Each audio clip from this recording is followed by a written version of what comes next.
Nous entendons de plus en plus parler d'objets mystérieux tombant du ciel. Des choses métalliques étranges frôlant les maisons et roulant entre les fermes. Comme en Argentine l'autre jour. Il n'y avait aucune traînée et cela n'a déclenché aucune alerte radar. C'était seulement un boom soudain qui a surpris les habitants du coin. Avant que vous ne vous en rendiez compte, tout était bloqué, les autorités surveillant la zone. Que se passe-t-il réellement et sommes-nous en danger que cela nous arrive également? Les habitants d'une petite ville rurale du nord de l'Argentine mènent une vie tranquille. Pour eux, sans doute, la chose la plus dramatique est lorsqu'une vache s'égare. Ce qu'ils n'attendaient certainement pas, c'était un cylindre géant tombant de nulle part. Le propriétaire s'estimait heureux que l'objet n'ait pas percuté sa maison. Il a appelé la police, sinon pour comprendre ce que c'était et ce que cela faisait soudain dans son jardin, du moins pour l'aider à s'en débarrasser. Cependant, lorsque les agents sont arrivés sur place, ils ont compris que cette tâche dépassait leurs compétences. Ils ont dû appeler des spécialistes, ceux qui arrivent avec des équipements de protection et des instruments étranges qui émettent des bips. Avant d'examiner l'objet, la procédure standard consiste à s'assurer que rien n'est prêt à exploser. Les objets tombés de l'espace peuvent être comme une canette secouée pleine de carburant de fusée restant. Un mauvais coup de sonde et pssst, cela pourrait causer de sérieux problèmes. Après s'être assuré qu'il était sûr d'approcher l'objet, le véritable mystère a commencé à se dévoiler. Là même, dans la Terre, se trouvait une longue coque noire en fibre de carbone, marquée de bosses sur le flanc. Elle ressemblait à un reste de vaisseau spatial mâchonné, puis recraché par une effrayante baleine de l'espace. Quand les objets chutent, leur rotation peut fortement s'accélérer. Et lorsqu'ils atteignent le sol, ils peuvent culbuter comme un ballon de rugby mal rattrapé, ce qui les déforme et les rend méconnaissables. Les rapports indiquent une longueur de près d'1,60 m et un poids suffisant pour s'enfoncer dans la Terre. L'objet semblait aussi avoir été conçu avec des lignes nettes et une forme bien structurée. Qu'est-ce que cela pouvait bien être? L'hypothèse la plus évidente était qu'il est dérivé depuis son orbite. Peut-être un vestige d'un ancien lancement, ayant finalement perdu sa lutte contre la gravité. Des milliers de satellites hors service et de fragments de fusées gravitent encore autour de la Terre. Même dans l'espace, une légère traînée atmosphérique grignote les objets et leur vole leur vitesse. Et lorsqu'ils ralentissent trop, ils retombent en spirale vers notre planète. Un vieux satellite constitue donc une bonne piste. Cependant, la forme reste étrange. En général, ils sont ronds et non comme celui-ci. Une autre explication plausible serait que cet objet étrange provienne d'un avion. Les appareils commerciaux perdent parfois des éléments tels que des panneaux, des pneus ou même des portes.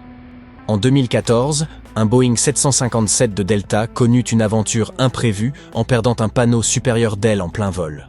Même si cela peut paraître inquiétant, le problème n'affecta pas la capacité de l'avion à voler, et il atterrit sans encombre. En juillet 2024, un Boeing 757 de United Airlines, au décollage de Los Angeles, perdit une roue du train d'atterrissage principal, mais poursuivit jusqu'à Denver et se posa sans faire de blessés.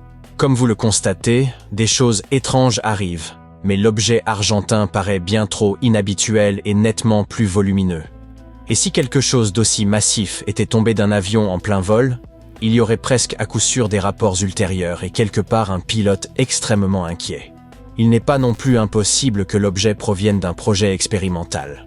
Peut-être un prototype sans lien avec une mission publique, car tous les essais novateurs ne sont pas annoncés. Ainsi, des équipes de recherche réalisent souvent des tests discrets pour observer le comportement de nouveaux matériaux ou de nouvelles formes lors de leur descente. Pourtant, même ces enveloppes d'essais résistantes restent généralement identifiables, tandis que cet objet tubulaire demeurait visuellement déroutant et devint un véritable mystère, du moins pendant un temps. Jusqu'au moment où ils découvrirent un marquage. Presque tout ce qui est conçu pour voler porte une identification, qu'il s'agisse d'un code estampillé, d'une ligne peinte ou d'un numéro gravé au laser, sauf si cela doit rester secret. Toute activité aérienne repose sur une technologie coûteuse, et même lorsqu'un élément n'est pas réutilisable, on souhaite souvent l'examiner pour en tirer des enseignements. En règle générale, chaque pièce est marquée parce qu'elle provient d'usines ou de sites différents. Même les anciens débris spatiaux fournissent habituellement un indice, permettant de jouer les détectives avec des formes familières de l'époque. Il est fréquent de trouver un fragment correspondant à un plan connu. Et c'est sans doute ce qui a permis d'élucider ce mystère particulier. L'une des valves portait un minuscule numéro de série, et ce code exact figure sur la liste publique des incidents de débris spatiaux. D'après cette base de données, ce tube mystérieux serait un élément de la fusée chinoise Jielong 3A, Dragon Agile, lancée depuis une barge en mer Jaune. Cela ne rend toutefois pas l'origine officielle, la Chine n'ayant rien confirmé publiquement. Fait amusant, un fragment semblable de débris présumé du Jielong 3 est apparu en Australie à peu près au même moment. Voilà une conclusion plutôt décevante. Un autre cas s'est produit dans la région de Murcie, en Espagne, en 2015. Comme en Amérique du Sud, des agriculteurs y ont découvert un objet non identifié. Mais les Espagnols ont découvert des boules de bowling au lieu de cylindres. Cela a également attiré des agents en combinaison spéciale. Des experts ont ensuite avancé qu'il s'agissait d'un réservoir haute pression utilisé pour un lancement sans que personne n'ait jamais su à qui il appartenait. La même chose s'est produite en Namibie en 2011. Les journalistes l'ont même baptisé la boule mystérieuse de l'espace. Des villageois ont découvert une sphère métallique creuse et calcinée, posée en plein air, comme si elle avait roulé tout droit hors d'une usine. Sa surface était rugueuse et l'ensemble semblait formé de deux moitiés soudées entre elles. La police est intervenue pour vérifier si l'objet était explosif, puis les autorités l'ont analysé, confirmant qu'il était fait d'un alliage de qualité spatiale. Et rien de plus. Aucune agence ne l'a revendiqué. Aucune mission ne correspondait. Des habitants ont signalé une série de petites explosions quelques jours avant la découverte, et des responsables ont noté que des sphères similaires étaient apparues en Australie et en Amérique centrale au cours des dernières décennies. Cela s'est aussi produit au Vietnam, où non pas une, mais 3 lourdes boules sont tombées en 3 endroits distincts. Elles étaient de tailles différentes et ressemblaient à d'énormes billes, la plus grande pesant 45 kilos.